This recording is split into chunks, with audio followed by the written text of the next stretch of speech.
Yo, what's up? It's your boy DFL Curry with the DFL Boxing Reaction Channel. Today I'm finna break down why I feel like Turki, Alalshikh, Eddie Hearn, and Dana White is finna destroy boxing. First, I'm finna show you all this clip and them all coming together to create one promotion. Let me show you all the clip real quick.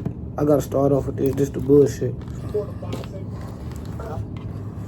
What's up, guys? We have just done a deal to start a new boxing league with Turki, who absolutely loves the sport of boxing. I am very happy today. I give the flag of boxing to the best man who can handle it. He have a tough job now, but I am sure he will be delivering to the people and the family. So as y'all can see, the Turki, Alalshikh, and Dana White has came together to create their own boxing promotion, which some people feel like it would be good for the fighters, but me, I'm looking at the pay scale right now, and I don't feel like it. It say $20,000 for a 10-round fight for an unranked fighter. $20,000, bro. And then they say $50,000 for a ranked fighter. Now, this is my whole point. When Turki, Alalshikh came into the game, Turki, Alalshikh was throwing American fighters, American undefeated fighters, large lump sums of money to fight another undefeated fighter. To the boxing fans, it was appealing at the time, and we all was biting for it. But you got to be smart enough to realize it's a whole plot in the middle of this. And if you notice, most of the big fights was taken where? Overseas, to Saudi. We wasn't able to go ourselves to visit these fights, and that's how they trying to make it in the future. And why I say that because this. If they get all the fighters to get at least one L on their record, all the great fighters that was in America, they get an L on their record. Now you can't come ask for 10, 20 million. We got 50,000 for you.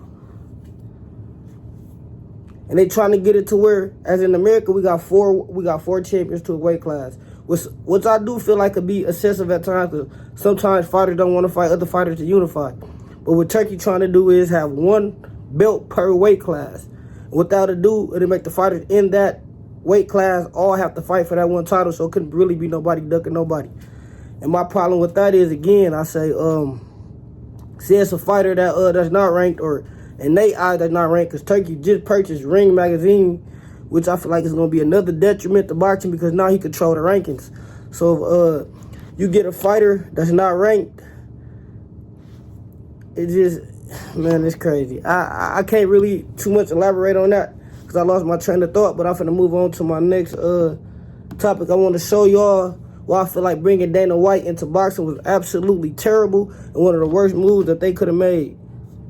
I'm going to start off with a clip by John Jones, and I'm going to let y'all hear for yourself what John Jones had to say about Dana White and the UFC, how the fighters were paid in the UFC.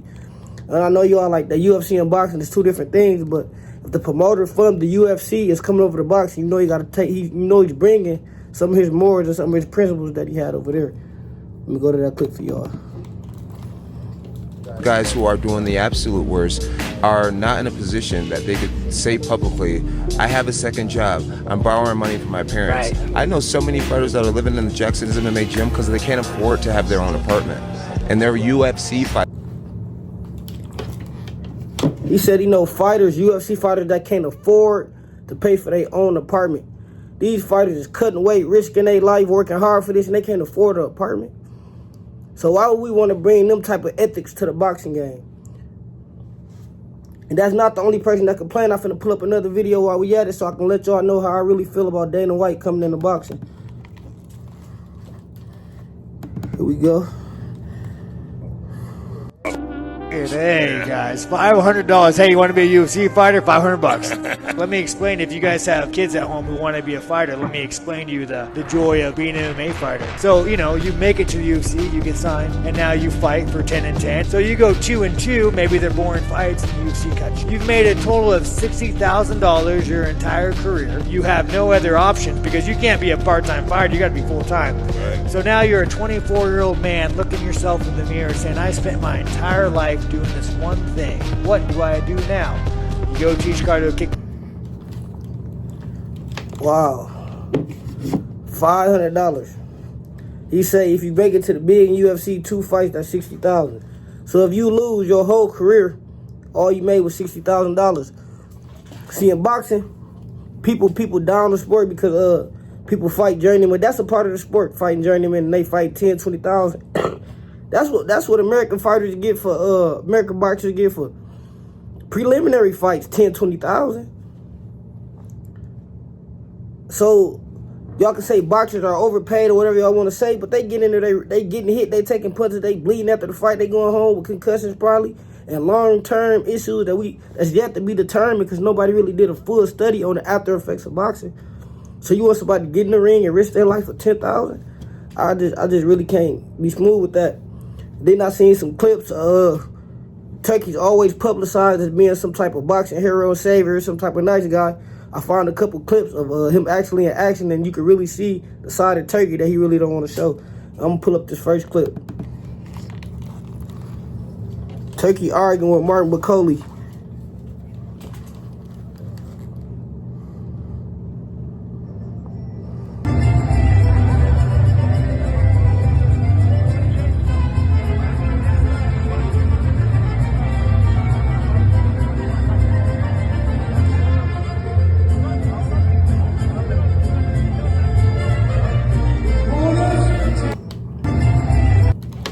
As you can see, we can't really get context of what they were saying, but as you can see, Turkey probably was visibly upset with Martin McCauley because McCauley had just lost that fight. And this brings me to my next segment with the whole Turkey Alalshikh TKO boxing thing, with the pre-planning of fights. When you pre-plan the fight, you give fighters a lot of pressure and a lot of stress they under because now they got to win the fight because they know that big bag coming next. You should never, in boxing, you should never pre-plan your next fight. It's always the guy ahead of you. So they coming in, and this drastically on the scorecards too. Sometimes if you pay attention to the fights and how it's commentated, that's gonna be my thing when I get to the Devin fight. I'm gonna get to the card and let y'all know how I feel about the card. With Turkey fights, if you watch the commentating, it's always very biased because they want to set up the next fight. Should be like that, man. It's very one-sided on their end. You can tell the way they want the fights to go so they can make the next fight happen. So you might see a fighter not really doing too much, not really landing too much, but the commentary gonna be so pro them that you're not gonna really pay attention to it. And I got another clip where Turkey Alalshikh was short of dissing Tim Tszyu. And they say, but Tim Tszyu had nothing bad to say about Turkey. He said he would love to work with Turkey, but Turkey was saying Tim Tszyu don't understand the side of business. But I'm going to let y'all see it first, and then I'm going to give y'all my take on it. You know, I'm reacting to everything.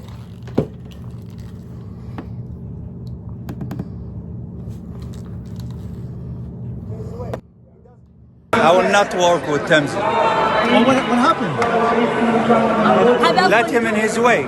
He doesn't understand. Yeah? No, I'd love to work with him, you know, because I like what he's about. He's all about making the big fights happen, and I'm all for that, you know.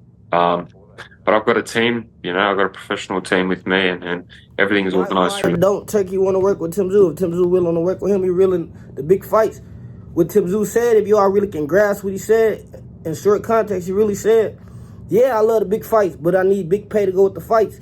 And Turkey looking at it like, you got a couple losses. Yeah, you a hellhole now, you got a couple losses, so take these peanuts and be grateful for them. But that's not really how I go. If you guys, you throwing money at fighters that don't really deserve it, and then on the back end, when it's a fighter that probably do got a loss that deserve it, you want to feed him peanuts because of the loss. But these the fights we want to see. Just because a fighter lose don't mean his stock go drastically down. That's how we not gonna never get another good fight or a rematch. And then I put up a clip. I found a clip with Corey Stevenson on the Breakfast Club speaking on the exact thing I just said. He said he loved working with Turkey, but I'm gonna let y'all hear it, and I'm gonna let y'all, you know what I'm saying, have y'all opinion on it. Get this clip.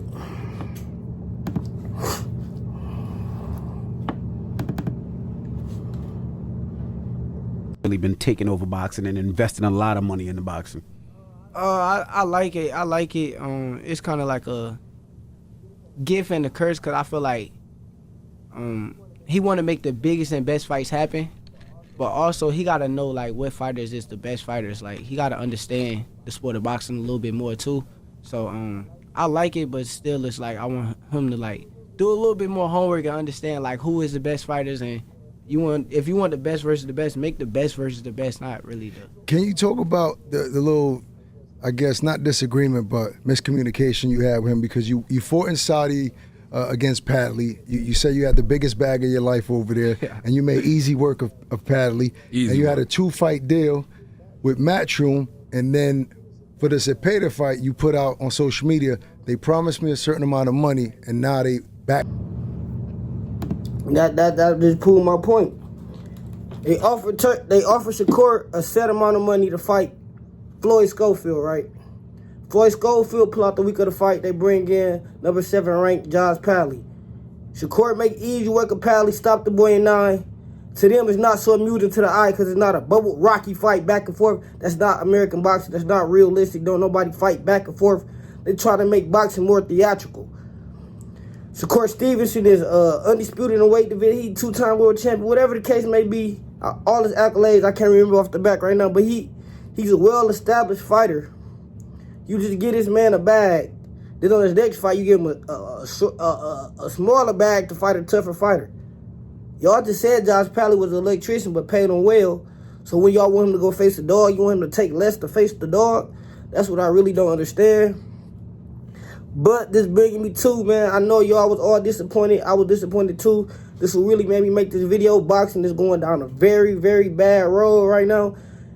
In about 4 years, I don't think this sport, if it keep going at this pace and the fighters keep performing like this and the commentary is biased like this and it's all this theatrics, if it keep going like this, boxing will become something like WWE. None of the fights will be real. It'll be all paid for fights and we just be paying like WWE just to watch the script. But I know I'm just a boxing fan, and y'all probably like, some of y'all got y'all opinions on, you don't know what he talking about, woo, woo, woo. But I'm going to let y'all hear it out of Oscar De La Hoya mouth. I know a lot of people don't like De La Hoya, but he's a legend. You got to respect his decision and his words. Here we go. Let me pull up Oscar, let y'all hear it. All right, guys. I'm here in the Bahamas, disrupting my vacation because I just have to speak on the 11 fights that I just saw with no knockouts. I mean, look, let's give credit where it's due. I think Rollies, congratulations. You came out and fought. Had a great win. I'm happy for you.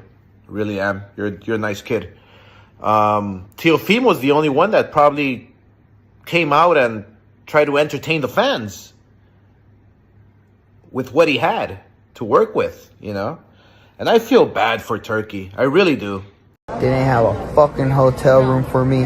They fucked up my gloves. They didn't give me no damn per diem, nothing. I ain't care. I kept it cool. They didn't want to fucking put no damn money in escrow, nothing. And look at this shit. They all had a fucking plan, and look at this shit. I destroyed everything they fucking had. Oscar De La Hoya wasn't feeling the fight card. It was very weak. And I don't like how everybody just throw it off on Devin Haney. I'm going to pull up before I get into the first fight, that's the Devin Haney fight. I'm going to pull up the punch count for the entire weekend and let y'all get a glimpse of why I feel like it's an agenda with African-American fighters. Look at this punch count. We got Teofimo landed 127 punches. Oscar gave him his credit for having the best fight of the weekend, which I agree with. Then you got Ryan Garcia. He landed 66 punches in the L. Devin Haney, 70 punches for the entire fight. Canelo Alvarez, 56 punches. But if you watch the commentary for the Devin Haney fight, and you watch the commentary for the Canelo fight, you will see it's called way different. And Devin Haney landed 14 more punches. But if you look at the fight, it's called way more different. Oh, Haney's running. Canelo's walking him down and woo, woo, woo. Devin Haney had the second best punch count of the weekend. But we finna get into the Devin Haney fight. I'm finna put a clip up for y'all so y'all can see for yourself. I'm gonna give y'all my assessment on it.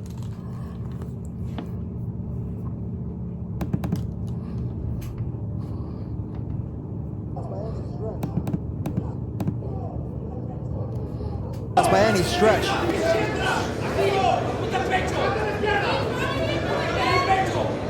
Moments ago, you saw a perfect demonstration of Devin Haney's extremely fast hands with the left on the right, but he missed both punches. He didn't land one. Relax. All they got to do is relax.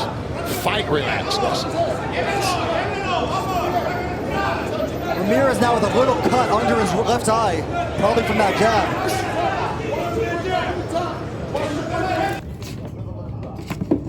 Man, as y'all can see, man, Devin cut that boy. Devin outboxed him, outjabbed him, stayed away from him. Yeah, it wasn't that appealing to the eye, and it wasn't no back and forth Rocky type of fight, but he won. He didn't get hit. He hit, not get hit. He landed good punches. He landed good body shots. I just feel like Devin should have sat down a little more, turned his punches over a little more. But hey, a year or something layoff, a year and a couple month layoff, come back, you get a dub, no scars, and you able to talk and be healthy after the fight and sit down and watch the rest of the card. So hey, that's the dub for Haney. Next, I want to get into my boy Teofimo Lopez. He ain't really my boy because he had said some racist slurs, but he cleaned it up. So I'm going to give him a pass, but I'm going to let y'all watch the clips of Teofimo. And then we're going to get a couple little Teofimo drama before I move on to my next segment.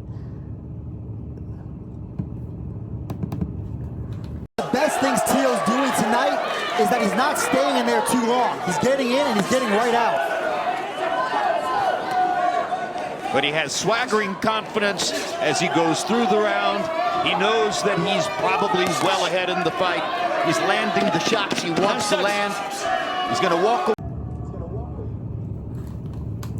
My personal assessment of watching the fight, Teofimo fought strong.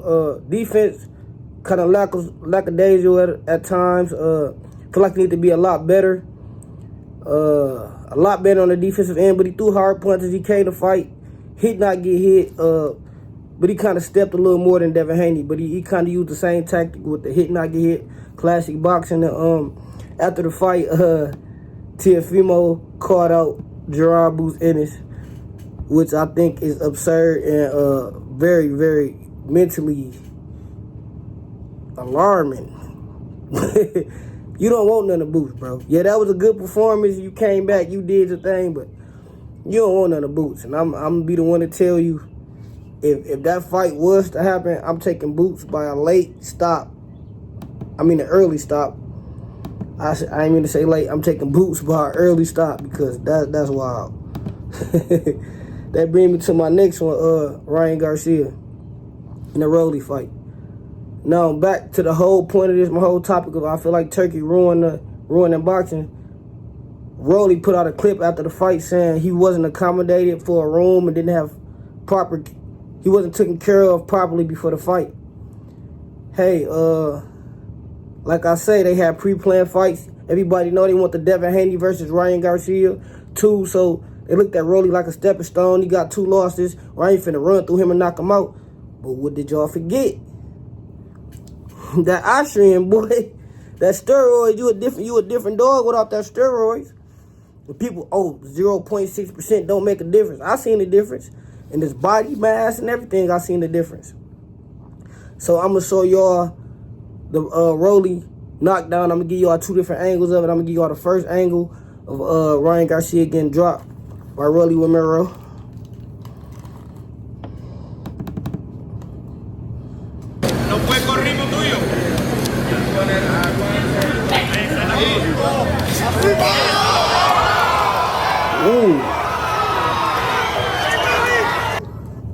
Look like he gave that boy a taste of his own medicine. He gave one of them left boys.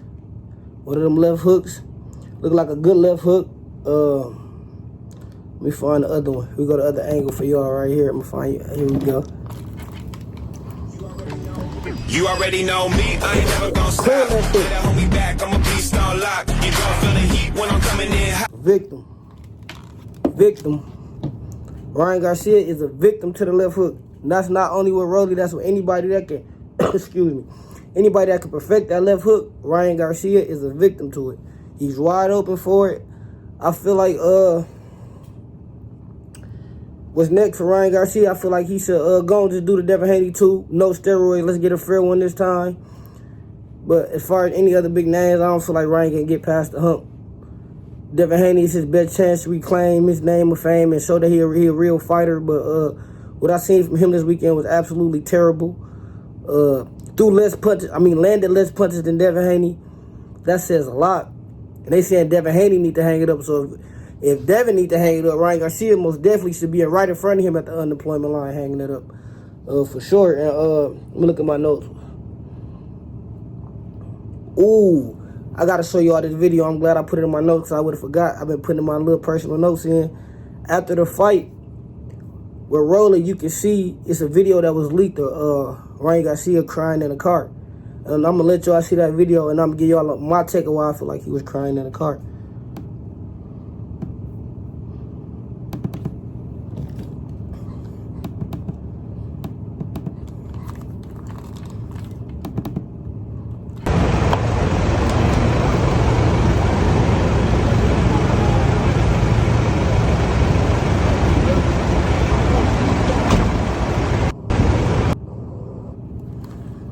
It's a short clip, a little 11-second clip, but you can see in the car Ryan looked kind of disappointed and he was crying. But from the outside looking in, I feel like he was crying because he was disappointed in himself for the steroid use. He probably looked at it like, man, I had a good career going. The fight with Devin Haney, I kind of got wild. I didn't need them steroids. I come back and I lose. Now I look like, damn, I'm really not what I put out to be in the world, but I'm not going to down him too much. He just took an L.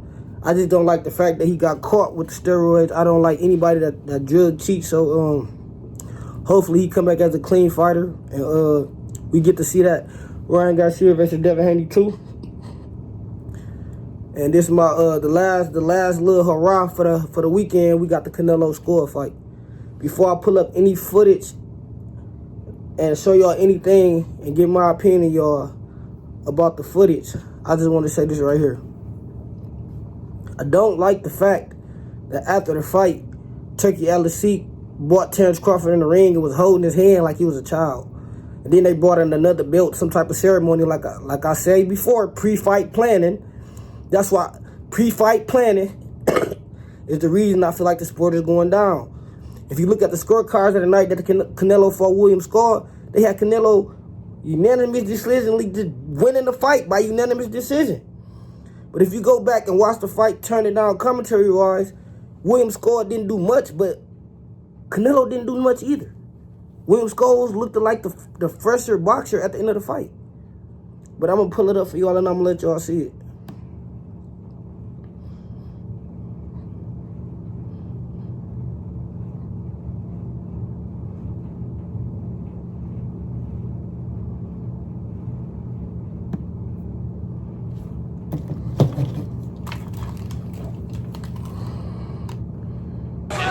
Get this fight a little more competitive. So really good shot by School. He pretended a jab just to come with a half uppercut, 45-degree punch. Awkward combination. That's the reason the right hand landed. When he fought he was right there in front of him. Hey, as y'all can see, the commentating was totally different than the commentating for Devin Haney fight. It's just sad the way they clearly doing it in the public eye. They used to hide it. Now they just out in the open with it. This we want to win. We want him to win so he can fight this next fight. But let me know if y'all agree with me or y'all disagree with me. I'm going to be coming back with another banger with y'all this weekend. I'm going to go live and I'm going to commentate for the Andrea Holmes and Erickson Lubin fight. Make sure y'all tap in with me. Make sure y'all like, comment, and subscribe. DFL, we up out of here. Let's get it.